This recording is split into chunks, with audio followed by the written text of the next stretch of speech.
by Åke Sellström, has been working urgently to establish the facts regarding the nature and extent of any use of chemical weapons. As the first probe of allegations of the use of weapons of mass destruction in the 21st century, the mission's success is in everyone's interest. Last Friday, I briefed the members of the permanent members of the Security Council on the status of the investigation. This morning, I briefed the Council's 10 non-permanent members. This afternoon, my High Representative for Disarmament Affairs, Ms. Angela Kane, will brief other member states. I have called for the mission to give every opportunity to complete its task. The United Nations investigation is uniquely placed to independently establish the facts in an objective and impartial manner. Its work will be conducted strictly according to internationally recognized standards. The mission has worked around the clock following its return from Syria to prepare the materials it gathered for analysis. I am pleased to announce that all biomedical and environmental samples will have arrived at the designated laboratories by tomorrow. We are doing our utmost to expedite the process. At the same time, I need to stress the importance of not jeopardizing the scientific timelines required for accurate analysis.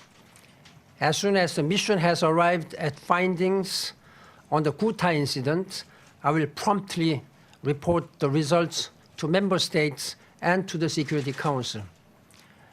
And as soon as it can, the mission will return to Syria to complete its investigation and to prepare its final report. As I have stressed repeatedly, if confirmed, any use of chemical weapons by anyone under any circumstances will be a serious violation of international law and outrageous war crime. Almost a century ago, following the horrors of First World War, the international community acted to ban the use of these weapons of mass destruction. Our common humanity compels us to ensure that chemical weapons do not become a tool of war or terror in the 21st century. Any perpetrators must be brought to justice. There should be no impunity. Bearing in mind the primary responsibility of the Security Council, I call for its members to unite and develop an appropriate response should the allegations of use prove to be true. The Security Council has a duty to move beyond the current stalemate and show leadership. This is a larger issue than the conflict in Syria. This is about our collective responsibility to humankind. Whatever the source, this latest escalation should be a wake-up call for the international community.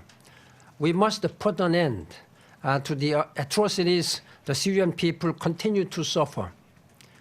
We should avoid further militarization of the conflict and revitalize the search for a political settlement.